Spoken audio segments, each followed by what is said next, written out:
Hello friends, welcome to மக்கள் சேவை channel. இன்றைக்கி நம்ம ஒரு சூப்பரான இன்ஃபர்மேஷன் பற்றி தான் பார்க்க போகிறோம். அதாவது தமிழக அரசு சார்பில் குழந்தைகளுக்கு 4 வகையான புதிய திட்டங்களை கொண்டு வந்திருக்காங்க. இப்போ இதை பற்றின மொத்த இன்ஃபர்மேஷன் தான் இந்த வீடியோ பார்க்க போகிறோம்.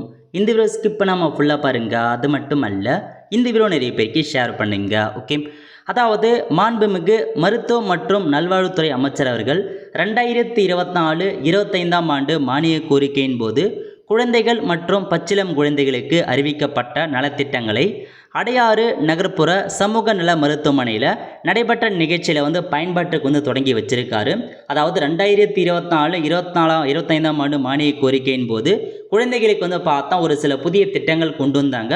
அதை பார்த்தா நேற்று நடைமுறை படுத்திருக்காங்க. எந்தமான புதிய திட்டங்கள் கொண்டு வந்திருக்காங்க அப்படின்னா, தமிழ்நாட்டில் பிறந்த அனைத்து குழந்தைகளுக்கும் பிறவி குறைபாடுகளை கண்டறிய பரிசோதனைகள் பண்ணப்படும் அப்படின்றத சொல்லியிருக்காங்க. நெக்ஸ்ட்டு அனைத்து குழந்தைகளுக்கும் பிரத்யேக அடையாள அட்டைகள் வழங்கப்படும் சொல்லியிருக்காங்க. சைல்டு ஹெல்த் கார்டு கொடுக்க போகிறாங்க. ஸோ பிறந்தப்பையும் அவங்களுக்கான சைல்டு ஹெல்த் கார்டு ப்ரொவைட் பண்ணப்படும் சொல்லியிருக்காங்க. நெக்ஸ்ட்டு பச்சிளங்குழந்தையுடைய வளர்ச்சி மற்றும் நலத்தினை கண்காணிக்கும் பொருட்டு சிறப்பு மையங்கள் பார்த்தா வெல் பேபி கிளினிக் இருக்குன்றதை மென்ஷன் பண்ணியிருக்காங்க அவங்களுக்கு.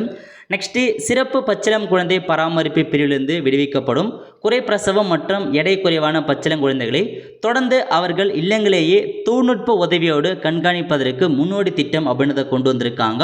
ஸோ அவங்க வீட்டிலேருந்தே அவங்களுக்கான சிகிச்சை அளிக்கப்படும் அப்படின்றத சொல்லியிருக்காங்க. ஸோ இதான் 4 புதிய அறிவிப்புகளை இப்போதைக்கு தமிழக அரசு செயல்பாட்டுக்கு கொண்டு வந்திருக்காங்க. ஸோ இதில் பார்த்தா உங்களுக்கு இந்த ஸ்கீம் ஓகேவா இல்லையான்னு தான் நீங்கள் மறக்காமல் கமெண்ட் பாக்ஸில் கமெண்ட் பண்ணுங்கள். ஸோ இதான் உங்களுக்கான ஒரு புதிய 4 அறிவிப்பு வெளியிட்டிருக்காங்க. ஆல் த ஃப்ரெண்ட்ஸ், கண்டிப்பாக இந்த பிடிச்ச லைக் பண்ணுங்கள். அது மட்டும் அல்ல, இந்த வீடியோ நிறைய பேருக்கு ஷேர் பண்ணுங்கள். அடுத்த ஒரு நிலையில் சந்திப்போம். நன்றி, வணக்கம்.